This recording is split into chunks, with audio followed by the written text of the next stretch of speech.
We're here today in Goodlettsville, Tennessee, and I've got Brian Allison, and we're going to be talking about writing, why it's important, how we do writing, what the tools are, the whole concept behind writing, because we take for granted today, we don't do a lot of writing, do we, in the modern world, but in the 18th century, in the 19th century, writing was a very important part of life, so we're going to talk about writing. Brian, tell me a little bit about yourself before we get started. Well, I'm a professional historian. I've worked in the public history field for about 20 years at this point. I've worked at the Hermitage here in Nashville, Carnton Plantation down in Franklin, Travelers Rest here in Nashville, several local museums. And in fact, that's how I got into the writing and studying about it, is doing education programs for those sites. And one of the big things was to try to learn how to cut a quill pen so we could teach the kids that. And right. it launched me on this odyssey. So.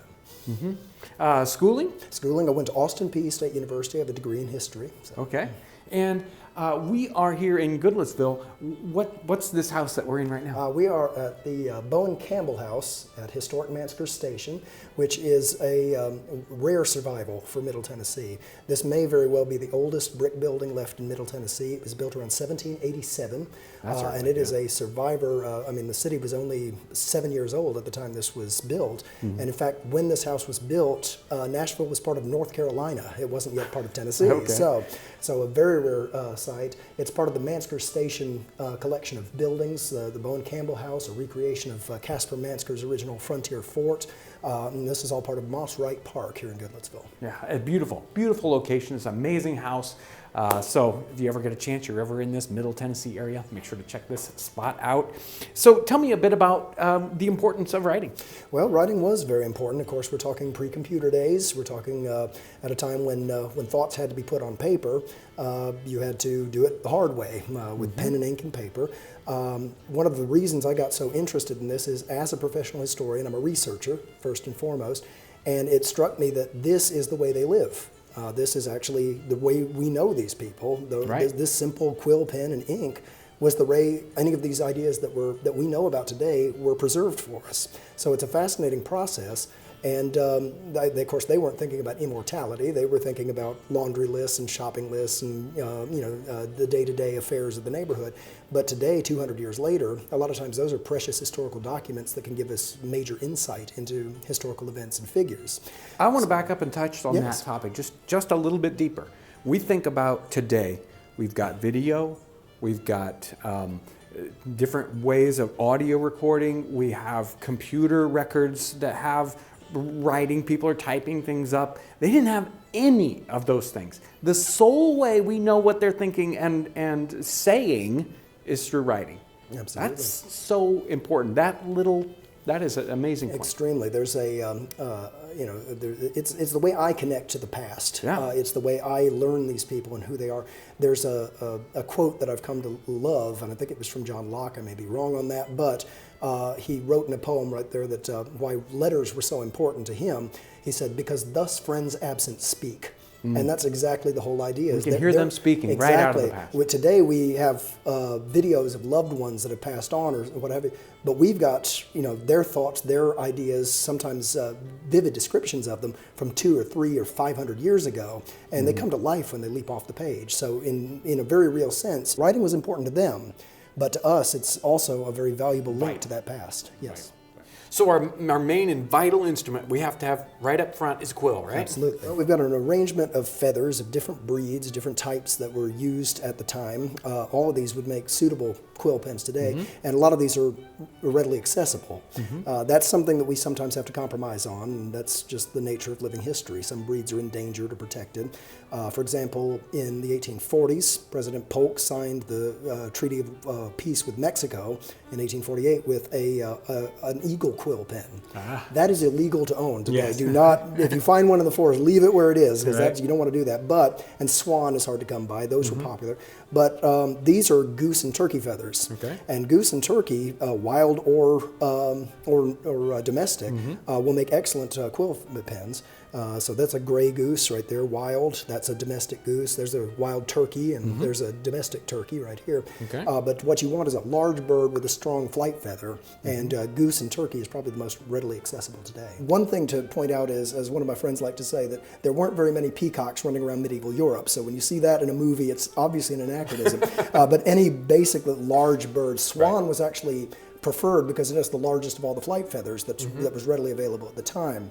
The problem is it doesn't give very well. It's got a very thick shell to it, and so it doesn't make a very forgiving pen. The goose was preferred by most writers just because it was strong enough to write with, lasted a long time, and it was flexible at the same time of being strong, so it made for a very good writing point. Very good. So obviously we can't just pluck a feather off a bird. No. And start using it. What do we have to do to prepare? Well, what do we have to do to prepare? Well, you got to turn a feather into a pen. And the funny thing is, it's not the same thing. Now, the Romans, the word penna in Latin means both pen and feather. Oh. So it's actually, that's where we get our word pen today. However, if it comes right off the bird, it's going to be too soft. I made that mistake when I was a kid. This is where I started, if you don't mind a personal story. I started out trying to write like a pirate when I was about 9 years old, and I picked up a feather in a gift shop at a museum. And the moment I touched knife to pen, whole thing shattered like glass. And I thought I was the problem there, and I got discouraged and stopped doing it for a long time after that. Found out later the vital step is tempering. Now there's a number of ways you can turn a feather into a pen. The simplest and the oldest method, going back to the Middle Ages, is simply leaving it alone. If you leave it for a year or more to dry in the sun, it will eventually turn hard and so you put it in the windowsill, sun shines on it, Sunny and it just place. ages. Yeah, and we can probably speed up the practice today because we have cars. So if you leave it in a hot place like in a car, it'll probably maybe half the time it takes to temper. Just push that in your dash or in your back window. Exactly. Just age them right up in Exactly. And you can tell they're right to go because they turn yellow and almost like plastic is what you're looking for. Now, as the years went on, they came up with artificial aging processes, and probably the most common of those, the best one to use today, was developed in the 1830s, it appears, and that is the soaking in hot sand method, and that's the one I usually use. You soak the feather overnight in a glass of water or whatever it is, and that's going to soften this thing up so it's nice and pliable. And then you take a can of hot sand, take that, put it in the oven, heat it up for a little while, let it get hot. When it comes out, plunge it in the hot sand, then just walk away. Leave it until it's cool. And it almost instantly, within a few hours, you'll have that same process that it would take a year or more naturally. Interesting. So, and you believe that's actually a 19th century development? Not we do. Earlier. From the documentation I've seen, in the late 17th century, you see people come up with a process called Dutching.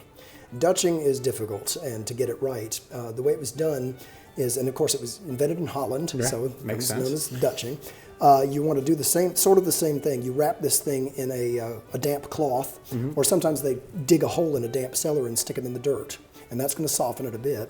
Then they said build a coal fire, dig a hole in the middle of the coal fire, and then spread it around, and then stick that in just for a few seconds, pull it out, crush the feather, move it back up into a round shape again, and then basically let it cool. And Why would you crush it and then re-round it? Well, rounding a round feather, I don't usually have a problem with this, but a round feather does not make for a very good, if it's too round, you won't be able to get much of an edge on this. Okay. That was just an extra step to make sure it was as flat as possible. You want to do it before it dries up. So you're trying to get a flat part and a round part, sort of. Now, I have crushed too many feathers permanently for me to try that again. I've found that most of the time, I'm able to get, just with a rounded barrel on my feather, I'm still able to get an adequate point. But I could see how if you had a larger feather, the radius is flatter. Very much so. So. That makes it easier to work. Exactly, and kind of the smaller the feather, the more that's going to be an issue. More difficult.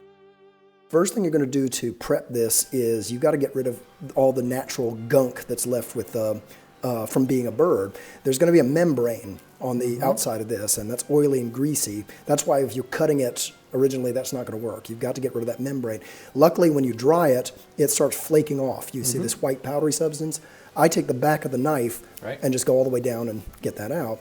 Next thing you'll do is inside here, inside the hollow part, there's another membrane that runs up within there. That's going to dry up when you do the tempering process to a really yucky yellow Yeah. mess. Like the pith of a bamboo or something. Basically, yeah. a little reminder that this was once a flight feather. So what you'll do is take a rod or something and kind of break that up, and then I've got a tiny little hook that I can put down inside there and just pull the debris out. And that way it doesn't, the worst thing in the world is if that's in there and you dip this in the ink and suddenly a piece of that debris falls into it, you're there, you just mess Yep, city. you got to start over. And you'll need a sharp knife. Now that's a quill knife.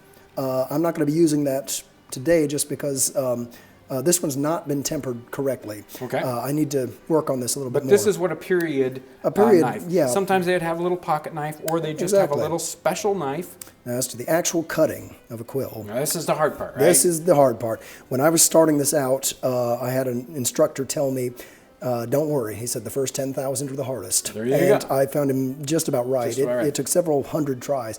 But don't give up. It can be done, and I'll show you That's that a here lot today. of feathers to burn up. Pretty much, yeah. There's left and right-handed feathers. This is a right-handed feather. It comes from the left side of the bird. And you can see it curved comes around up his around, side. Well, when you're writing, that tends to angle away from your face. I'm left-handed. I don't really have a problem with this because I can still cut this short and use it. Right. But you want to figure out what the top and the bottom of your feather is. Right. And it's just natural. You see the curve. This is the top of your feather. This is the bottom of your feather. The first cut you're going to do is actually counterintuitive. You're going to cut downward and away. Let's start it that way. I'm going to cut downward So and it away. almost seems backwards to Yeah, us, okay? it does because, let's see, that's the first cut right there. If you notice how it is, it's cut downward and away, and a lot of people think that's going to be your writing point because Right. it makes sense. That's your writing point. You haven't even gotten there yet. So the writing point now is the very back. Right, the very back part. and upper part of the feather. So it's got to angle downward and away from you, that first cut. And then we're going to put our slit in. Now this is the tricky part because a slit has to be very small. We're going to start by doing a tiny little, oh, there we go. Just barely split there. And you want to widen that to maybe about 1/2 inch or so. Best So it's splitting it back. Right. Inch, okay. Yeah, if you go too far with this, you will split the whole feather and it's no Right. good to anybody. And this isn't cut. This is actually opening a crack. Yes, cutting it, you can cut it, but I've had mixed results with that. The proper way to do it is to split it. Okay. And the best way to ensure that you're not going to split it too far is you put your thumb down very, very hard at the point where you want it to stop. So this looks like about 3/8 of an inch to Just about, yeah. Then in there, it's not exact science, but Because everyone would be different. right. Now let me put it in there and a little crack.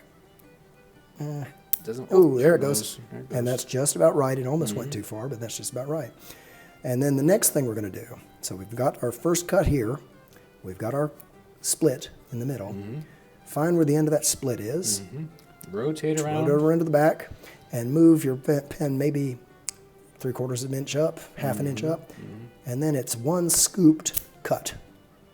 But we're not going terribly deep yet. No. Okay, there you go. You go. Yeah, you want to go about half the dimensions of the Okay. of the feather of the barrel. So now it's starting to look something. It is, and now you can see what I said earlier. When I do that, when I turn it back over, there's the point of your pen. Right. All this gets cut out from underneath it. Now here comes the difficult part. We're going to have to turn this into a point, and what you have to do is create what they call the shoulders of the nib, and that's a couple of curved cuts. Now again, an expert can do it in 2 curved cuts. And this is from the side or from the bottom? This is from the side bottom. side bottom, basically going forward. So here we go. We're going to start here, and we're going to try it. Okay.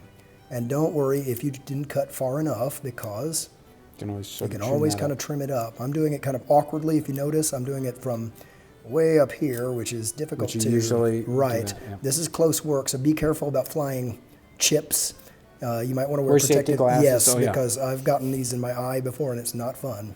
So there's our first shoulder, if you notice, and it's a rather ragged shoulder, but that can be trimmed up. Then our next shoulder, you do the same thing. Turn the pen over, cut from here, and start trimming it down. And you'll start to see you're Yeah, getting now it's what really looks starting to like an actual pen point. Now, the most important part of all of this is what comes after. Once you've got it comfortable, and this is just for demonstration purposes, that's kind of a rough looking pen point. The most important part is what they call the nibbing cut, and that's the part most people leave off. You want to get it to a fairly good point here and trim it up just a little bit there. By the way, if you're going to cut like this, I find this cut. Watch how I do it. Using that thumb. Yeah, put your your other thumb against the back of the blade, and you can pivot, and you can get extremely precise cuts. Yeah, you have a lot of control, and you have a lot of power. Yes, at the same time. And that's kind of what you want here. Is you want some power and some control. Now here's where that stick comes in handy. Stick that inside there, good and firm. And now we have a hard surface we can cut against. Right.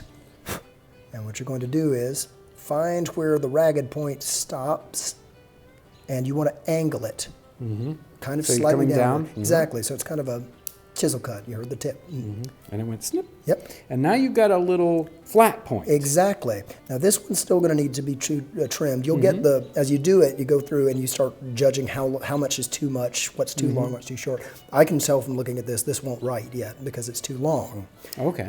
So if that's the case, shorten that up. Okay. yeah, just go back in, shorten it to a thing. Now it's too thick there, and you can just trim that down. Once you get it the perfect combination of flat and long. So this angle kind of is important. You don't want it to be too steep. But in doing that, you end up with a pen. Now you can see it's very much like an 18th century quill should look. Now there's a couple of other things you can do here.